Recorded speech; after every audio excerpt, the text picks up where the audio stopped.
આપણા મટર પુલાવ બની અને તૈયાર છે. જોતા જ તમને ખાવાનું મન થઈ જાય તેવા ફ્રેન્ડ, તો તમારું સ્વાગત છે મારા રસોડામાં.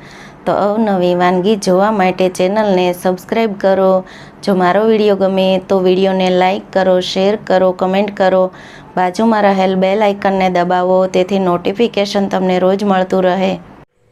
આજે હું તમારી સાથે શેર કરીશ મટર પુલાવની રેસીપી. તો ચાલો શરૂ કરીએ રેસીપી.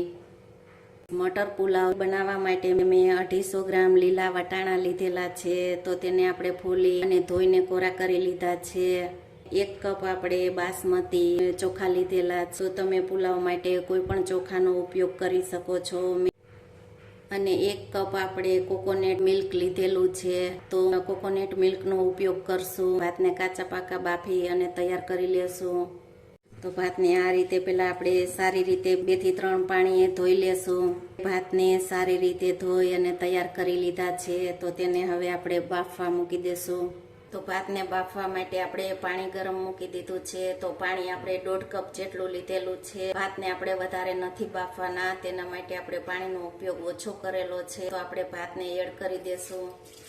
ભાતમાં આપણે 1 ચપટી જેટલું મીઠું એડ કરશું. ભાત આપણે આ રીતે કાચા પાકા આ રીતના બાફવાના છે. તો વધારે નથી બાફવાના. પુલાવનો વઘાર કરવા માટે આપણે 2 ચમચી તેલનો ઉપયોગ કરશું. તો પુલાવના વઘારમાં આપણે 1 તમાલપત્ર એડ કરશું, 3 નંગ લવિંગ, 1 લાલ સૂકું મરચું, 2 ઇલાયચી, અડધી ચમચી જીરું, 10 થી 12 કાજુ. તો કાજુને આપણે પેલા સારી રીતે રોસ્ટ કરી લેશું. સારી રીતે સતળાઈ ગયા છે. મોટી સ્લાઇસમાં કટિંગ કરેલો 2 નંગ ડુંગળીને એડ કરી દેશું. ડુંગળીને આપણે 1 થી 2 મિનિટ સારી રીતે તેલમાં સતળાવા દેશું. મટર પુલાવ બનાવવાના છે, તો આપણે બીજા કોઈ પણ વેજીટેબલનો ઉપયોગ નથી કરેલો. ડુંગળીને આપણે સારી રીતે 1 થી 2 મિનિટ તેલમાં સતળાવા દેશું. ડુંગળી 2 મિનિટ સતળાઈ ગઈ છે. તો આપણે 1 ચમચી આદુ મરચુંની પેસ્ટ એડ કરશું. આદુ મરચુંની પેસ્ટ સારી રીતે સતળાઈ ગઈ છે. લીલા વટાણા છે તેને એડ કરી દેશું. વટાણાને આપણે 2 થી 3 મિનિટ સારી રીતે તેલમાં સતળાવા દેશું. વટાણા 2 થી 3 મિનિટ સારી રીતે તેલમાં સતળાઈ ગયા છે, તમે જોઈ શકો છો. તો આપણે જ્યાં નોર્મલી બાફેલા ભાત છે, તો તેમાં આપણે એડ કરી દેશું.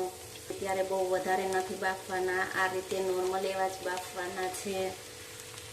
ભાતને આપણે સારી રીતે મિક્સ કરી લેશું. આપણે હલકા હાથથી મિક્સ કરી લેશું, તેથી આપણા ભાતના કટકા ન થાય. આ 1 કપ આપણે કોકોનટ મિલ્ક છે તેને એડ કરી દેશું. મીઠું આપણે સ્વાદ પ્રમાણે એડ કરશું. આપણે ભાતમાં એડ કરેલું છે. તો તેને આપણે ઢાંકી અને આ રીતે 5 મિનિટ બફાવા દેશું. તો ગેસની ફ્લેમ આપણે મીડિયમ રાખશું. ભાતને આપણે ચેક કરી લેશું. 5 મિનિટ થઈ ગઈ છે. તો તમે જોઈ શકો છો કે ભાત આપણા એકદમ સારી રીતે બફાઈ ગયા છે અને એકદમ છૂટા એવા છે, તમે જોઈ શકો છો.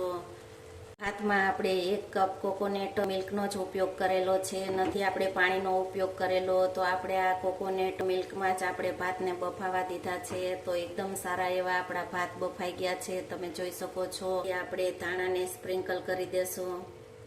જો તમને મટર પુલાવની રેસીપી ગમે તો વિડીયોને લાઈક કરો, શેર કરો, કમેન્ટ કરો અને બાજુમાં રહેલ બેલ આઇકન દબાવો, તેથી નોટિફિકેશન તમને રોજ મળતું રહે.